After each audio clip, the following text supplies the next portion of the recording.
Digital content now allows consumers, and millennials in particular, to be far more informed throughout the car buying process. Today's average auto customer will spend 14 hours researching their vehicle online. That's 3 times more than they'll actually spend in a dealer. And studies show that by the time a consumer enters into the showroom, they've already made 60% of their buying decision.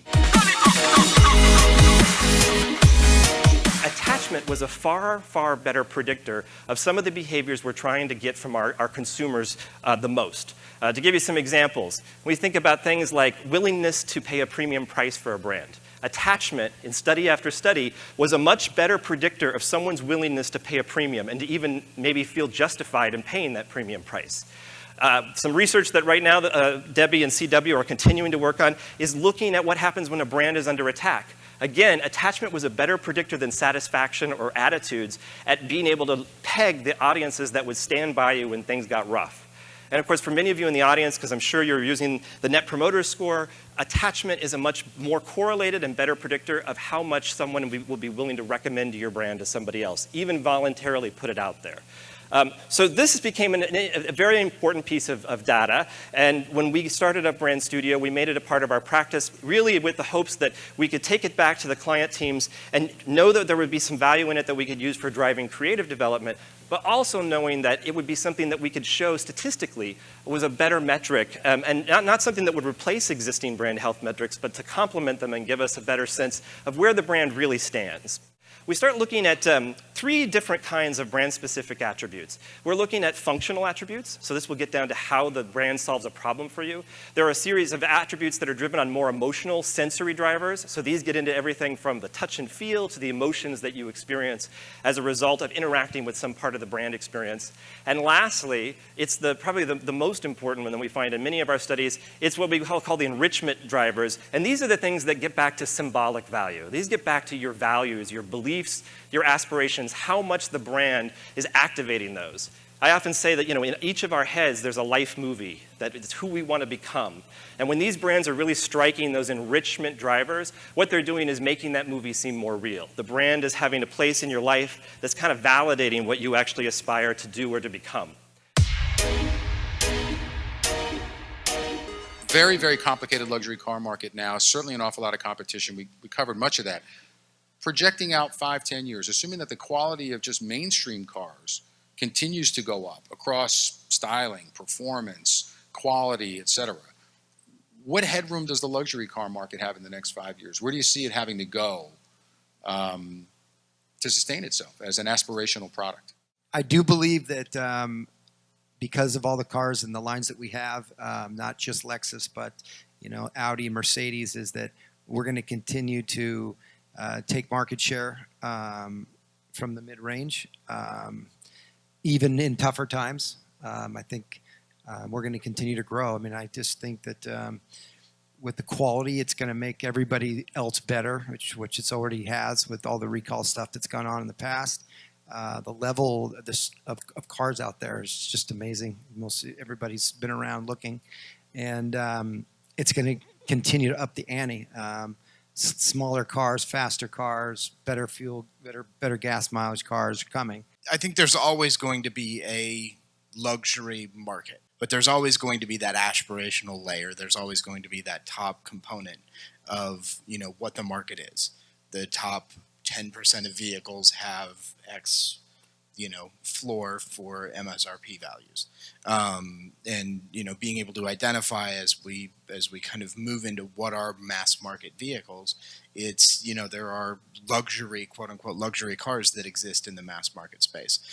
So it's not that there's anything wrong with mass market vehicles that there's anything beyond that. There's this aspirational layer and there's that flagship layer that creates kind of that trickle down from an engineering perspective, makes the mass market vehicles better. That engineering, that fuel injection and seat belts and CD players and now Bluetooth that's pervasive across everything. I think that's where engineering starts and where design starts, and I think that moves across the vehicles that we all drive, because it's Los Angeles. We're all probably driving luxury cars anyway. If you ask any customer about in-car infotainment, the answer is consistent. They want their phone in the car. Well, we're actually demoing Apple CarPlay and Android Auto right here at the show. This is pretty groundbreaking technology that everyone will offer in the next few years. If you're not familiar, it allows you to bring your phone, plug it right into the vehicle, and it'll completely take over the multimedia system. So everything you're used to doing on your phone, your maps, your music, your voice command, podcast, everything, are all there, completely integrated into the vehicle with an experience that you're already accustomed to and one that automatically updates when you update your phone. Now, some may argue that we're giving up a brand opportunity by giving up that real estate on the center screen. But personally, I think giving the customer what they want is absolutely the best brand experience possible. I encourage you to give it a try and go down and visit our booth. It's really something interesting, not only to see the technology, but to actually see Google and Apple next to each other coexisting in peaceful harmony. To recap our talk, we need to understand the customer, invite the customer in, and be a part of the customer's life. We hope that these examples get you thinking about new ways to connect to your customer. Ultimately, it's all about being authentic, telling the right story at the right time, and bringing significant improvements to the customer's life. So why are the American public, given that they buy cars with their wallets typically, are they going to kind of re-engage after now getting settled in on Priuses, on Hondas, on plug-ins, electric cars? Are they going to make this leap to this next technology? Well, I think some certainly will. This is a psychographic as much as it is a demographic. There are a lot of people who have a more profound concern for the environment today than did have back then. I think originally the hybrids were viewed as a fuel-saving solution and then became recognized for an environmental solution because you use less fuel. Today, people are thinking differently. We're seeing the effects of climate change, and the hydrogen cars will be one out of many solutions that they can choose. Yeah, I mean, I agree with everything Steve's had to say. If you think of the mindset of the American public today, it's very different, right? I think there's a lot more focus on doing the right thing and social responsibility. If you think about the market, think about gas prices maybe versus a year and a half ago. We were looking at $4.50, $5 a gallon. That was a really good time for us in the hybrid business.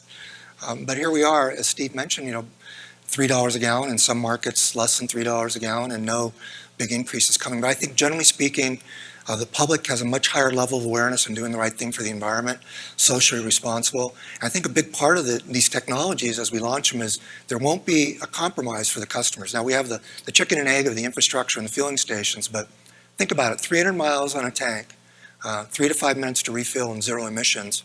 I think it's got huge potential for our market. There's actually a very detailed approach about the way in which these architectural models are being affected by a new automobile technology.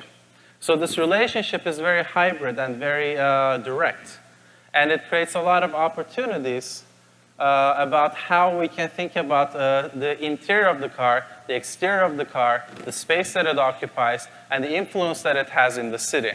For example, in this other example, what you're seeing is like what would happen if autonomous vehicles could park themselves and drive around on the beach, in different neighborhoods that have higher urban density, in neighborhoods that are very residential and that have low density. So all of these scenarios were played out in different contexts of Los Angeles. In this particular example, what if there was an architecture and vehicle hybrid that could deploy itself and become a space, and then pack itself back up, and then move to a different part of the city?